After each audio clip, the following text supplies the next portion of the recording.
दोस्तों आज का क्वेश्चन ये है कि अगर चलते हुए पंखे में कैपेसिटर हटा दें तो क्या पंखा चलेगा या फिर नहीं चलेगा या फिर जल जाएगा।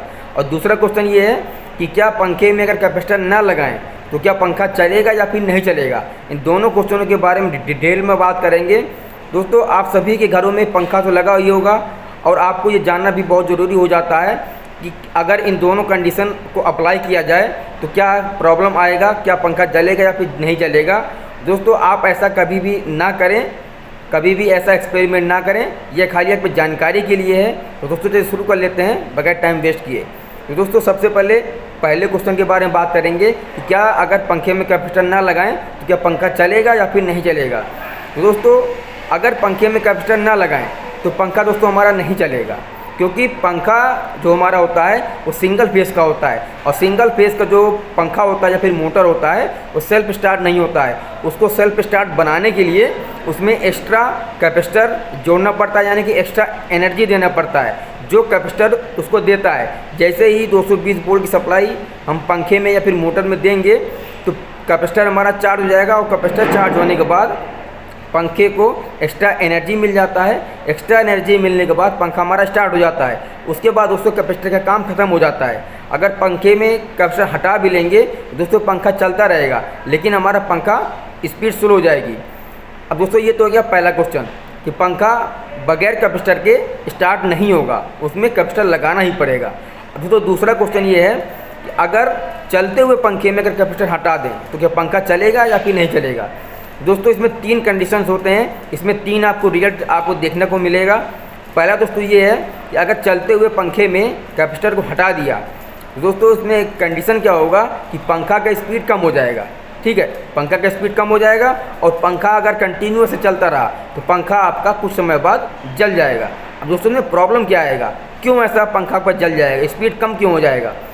दोस्तों होता क्या है कि जो पंखा होता है वो सेल्फ स्टार्ट नहीं होता है। मैंने आपको पहले बताया कि जो पंखा हमारा होता है, जितने भी हमारे सिंगल फेस के मोटर होते हैं या फिर स्टार्टर होते हैं, मोटर होते हैं, वो सेल्फ स्टार्ट नहीं होते हैं। उसको सेल्फ स्टार्ट बनाने के लिए उसमें एक्स्ट्रा एनर्जी देना पड़ता है जो कैपेसिटर के द्वारा दिया जाता है। अब दोस्तों कैपेसिटर भी आपको अपने मन से नहीं लगाना है, कैपेसिटर की भी एक रेटिंग होती है। कैपेसिटर जो लगता है वो वोल्टेज के अनुसार लगता है। जितना आपके घर में वोल्टेज आ रहा है, सपोज मान ली 200 वोल्ट आ रहा है या फिर 180 वोल्ट आ रहा है, तो दोस्तों उसी के अकॉर्डिंग आप कैपेसिटर पंखे में लगाएंगे। आप ऐसा नहीं कि पंखा आपका स्लो हो गया है तो आप पंखे में कैपेसिटर हाई माइक्रोफैराड का लगा देंगे और वोल्टेज आपका सही आ रहा हो। दोस्तों जब आपका वोल्टेज कम होता है तभी आप पंखे में कैपेसिटर को ज़्यादा कैपेसिटी का लगाएं, अन्यथा ना लगाएं। अगर वोल्टेज सही है तो आप नॉर्मल 2.5 माइक्रोफैराड का ही कैपेसिटर लगाएं, एक्स्ट्रा एनर्जी का कैपेसिटर ना लगाएं। अब दोस्तों पंखा स्पीड कम क्यों हो जाएगा अगर कैपेसिटर हटा देंगे चलते हुए पंखे में। तो दोस्तों क्या होता है कि जो पंखा होता है उसमें पंखे में कैपेसिटर जो होता है उसको एक्स्ट्रा एनर्जी देता है, एक्स्ट्रा टार्क देता है। अब दोस्तों क्या होगा कि अगर पंखे में कैपेसिटर को हमने हटा दिया तो जो वो एक्स्ट्रा टार्क मिल रहा है पंखे को, जो उसको एक्स्ट्रा एनर्जी मिल रहा है वो मिलना बंद हो जाएगा। वो अब जब पंखे को एक्स्ट्रा एनर्जी मिलना ही बंद हो गया, ठीक है, दोस्तों जब पंखे को टार्क मिलना बंद हो जाएगा, उसको एक्स्ट्रा टार्क मिलना बंद हो जाएगा, दोस्तों पंखा हमारा ऑटोमेटिक बंद हो जाएगा और कुछ समय तक चलता रहेगा, उसके बाद वो बंद हो जाएगा।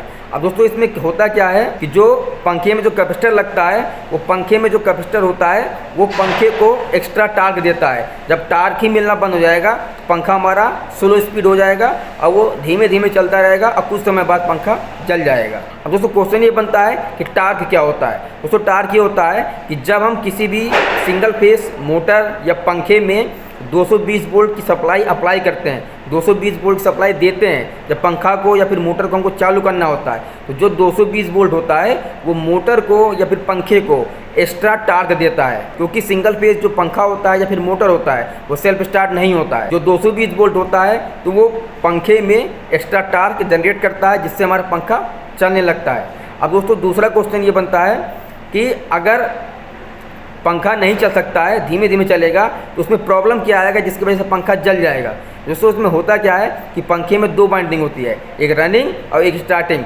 जो पंखे का मेन बाइंडिंग होता है यानी कि स्टार्टिंग बाइंडिंग होता है, तो वो मेन बाइंडिंग ओवरलोड हो जाएगा, क्योंकि पंखे का खुद का लोड होता है, उसमें पर लगे होते हैं, इसमें मोटर लगा होता है, तो पंखा ओवरलोड हो जाएगा और ओवरलोड होने से कुछ समय बाद पंखा ओवरहीट हो जाएगा, तो पंखे में आई स्क्वायर लॉस बढ़ने लगेगा। आई स्क्वायर लॉस का मतलब कि बाइंडिंग का लॉस होने लगेगा, और जब बाइंडिंग गर्म होगा तो पंखा हमारा जल जाएगा, बाइंडिंग हमारी जल जाएगी।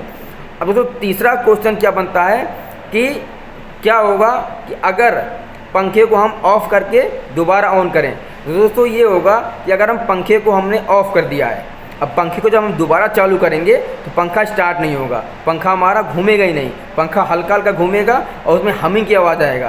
तो दोस्तों अगर ये कंटिन्यू 220 वोल्ट सप्लाई आता रहा उसमें, तो पंखा कुछ समय बाद जल जाएगा। दोस्तों यह ओनली एक्सपेरिमेंट के लिए आपके, आप ऐसा कभी भी ट्राई ना करें। दोस्तों आपको जानकारी कैसे लगी है, अगर अच्छी लगी हो तो चैनल को सब्सक्राइब करने के बाद बेल आइकन बटन जरूर दबा दीजिएगा।